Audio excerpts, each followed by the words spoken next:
ఈ వీడియో చూసి నవ్వకండి. ఎందుకు అని అంటే స్త్రీలకు మంచి భర్త రావాలి అని అంటే ఏం చెయ్యాలి అనేది చెప్పబోతున్నాను.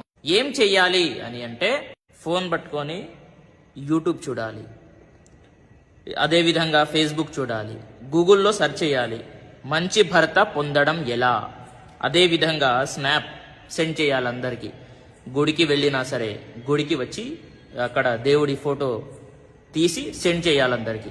ఇంకా దైవారాధన మనము త్వరగా ప్రదక్షిణాలు చేసుకున్నాము, తీర్థ ప్రసాదాలు స్వీకరించాము, వెళ్ళిపోయాము, అంతే. అప్పుడు మంచి భర్త లభిస్తాడు. జోక్ చేశాను. ఇప్పుడు రియాలిటీలోకి వద్దాము.